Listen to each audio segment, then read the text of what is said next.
মকর রাশির যারা রয়েছেন আপনারা জানতে চলেছেন 24 ফেব্রুয়ারি থেকে মার্চ মাসের 2 তারিখ 2025 সাল এই এক সপ্তাহ আপনাদের কেমন যাবে।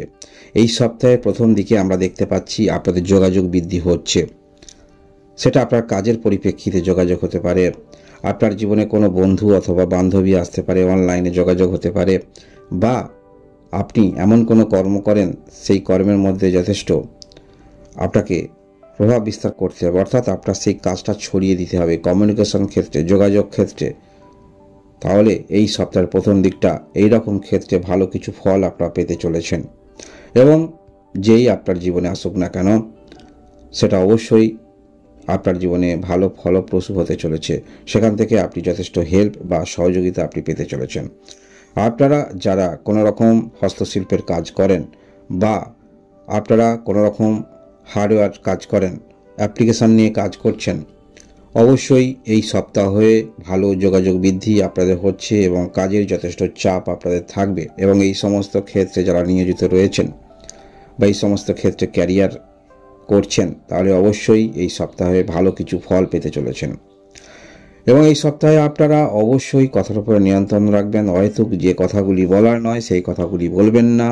যদি আপনার শত্রু থাকে সেখানে তারা যাতে আপনার প্রতি আরও দৃষ্টি আকর্ষণ না করে সেই দিকটা অবশ্যই লক্ষ্য রাখার চেষ্টা রাখবেন।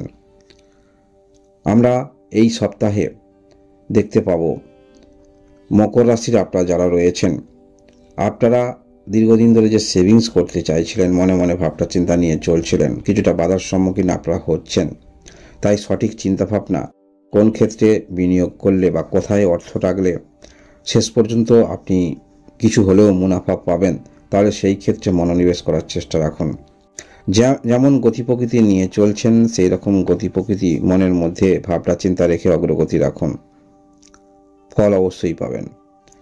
আমরা সপ্তাহের মাঝামাঝির দিকটা দেখতে পাবো আপনার মধ্যে যে কোনো কাজের মধ্যে আপনি যুক্ত রয়েছেন, আপনার মনে হতে পারে কেউ যেন আপনার সেই কাজের ক্ষতি করতে চাইছে।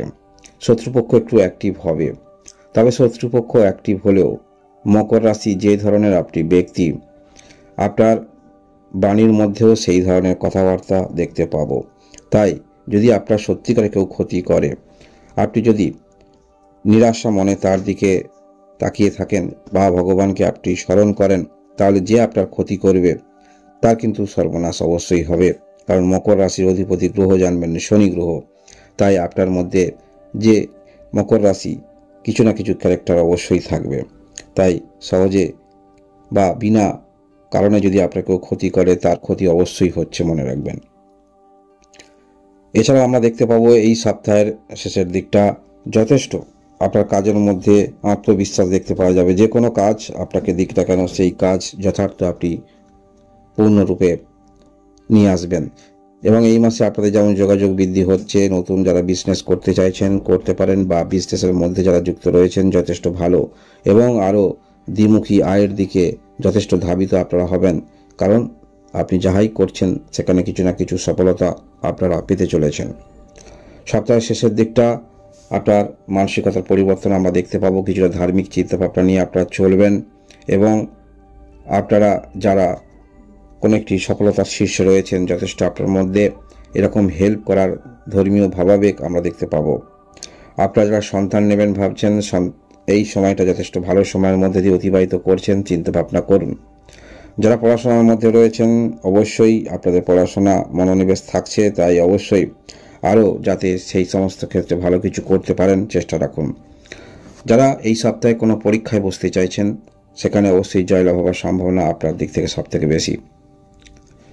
এবং সপ্তাহের শেষের দিকে আমরা দেখতে পাবো আপনারা যারা দীর্ঘমেয়াদী কোনো রকম পরিকল্পনা নিয়ে এগোচ্ছিলেন সেই সমস্ত ক্ষেত্রে কিছু না কিছু আপনাদের জীবনে আসতে চলেছে, এবং আপনি যথেষ্ট দায়িত্বশীল থাকবেন। শুধু আপনার নয়, আপনার সান্নিধ্যে যারা থাকবে তাদেরও আপনি ভালো কিছু রাস্তা দেখাতে পারবেন। মকর রাশির আমরা এই ক্যারেক্টারের মধ্যে দেখতে পাই, কারণ মকর রাশি শনি গ্রহ হলো অধিপতি গ্রহ। নিজে যদি কিছু করতে পারে অবশ্যই অন্যান্য ব্যক্তিকে পথ দেখাতে পারবে। এই ক্যারেক্টারের মধ্যে আপনারা কিন্তু নিয়োজিত আছেন মকর রাশি যারাই রয়েছেন, পুরুষ মহিলা। এই হলো মকর রাশি আপনাদের সাপ্তাহিক রাশিফল। ধন্যবাদ।